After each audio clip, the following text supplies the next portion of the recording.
Mesdames, Messieurs, acteurs de l'écosystème de la mobilité,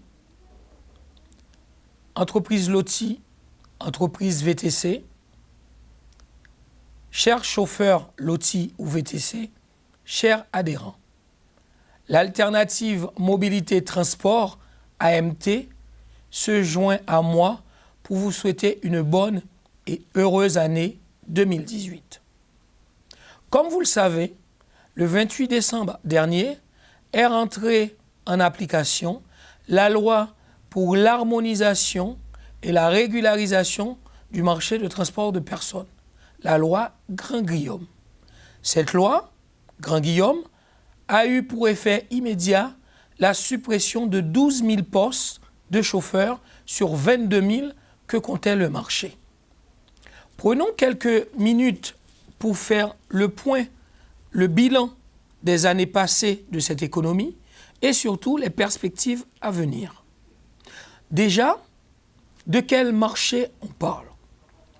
On parle là du marché du transport de personnes.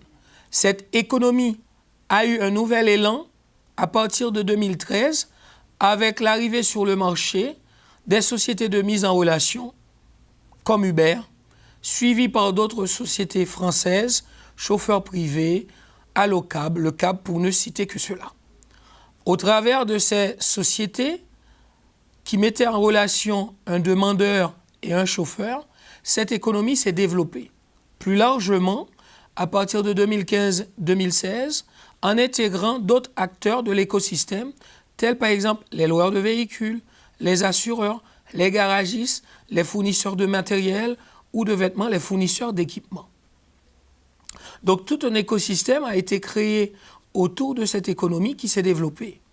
Pour en arriver vers les années 2017, à pratiquement plus de 2 millions de courses traitées par mois, 22 000 chauffeurs travaillant sur cette économie et un chiffre approximatif de 2 milliards d'euros d'activité.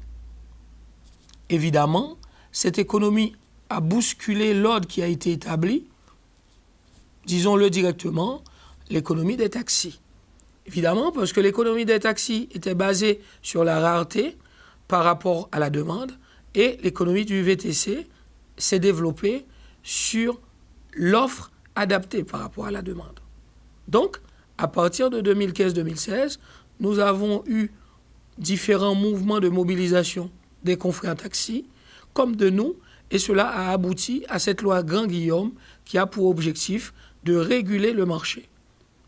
Bien que l'AMT, dès le départ, a été constituée pour défendre le secteur, parce que l'AMT a représenté dès le départ les entreprises travaillant sur cette économie-là, les entreprises dites LOTI. Parce qu'effectivement, pour développer de 2013 à 2017 cette économie, il avait fallu des chefs d'entreprise comme vous, comme moi, autour d'une entreprise qui puisse recruter, on va dire, le nombre de chauffeurs suffisant pour répondre à la demande. Donc aujourd'hui, c'est pratiquement 6 000 entreprises LOTI qui ont été créées pendant 3 ans, pratiquement comme je vous le disais tantôt, 2 millions de courses traitées, 22 000 chauffeurs connectés.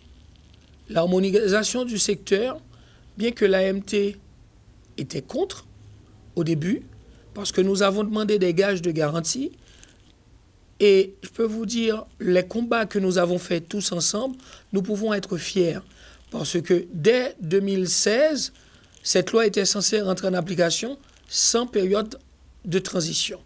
Donc nous avons défendu notre secteur économique pour avoir un délai de transition honorable pour changer de statut de LOTI au statut VTC. Ce qui impliquait pour nous la formation de nos chauffeurs afin qu'ils puissent obtenir la carte VTC.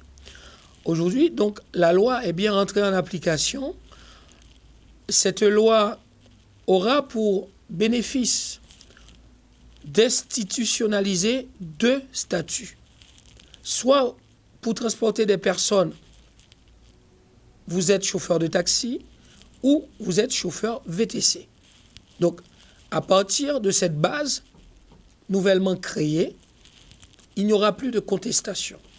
Et nous devons construire cette économie du VTC, construire cet avenir en tenant compte de notre passé, de notre histoire, en tenant compte également que nous sommes jeunes. Cette économie a environ 5 ans. C'est comme la nouvelle économie qui se développe autour des applications sur l'hôtellerie type Airbnb. Elle est nouvelle, cette économie. Nous devons la construire. Nous devons construire la représentation de cette économie. Nous devons construire aussi des axes de réflexion et de discussion afin de porter des garanties à l'État de transparence financière, des garanties également aux bailleurs de fonds, aux banques, aux assureurs. Donc, c'est ce point que je vous propose de faire aujourd'hui, par ce bilan.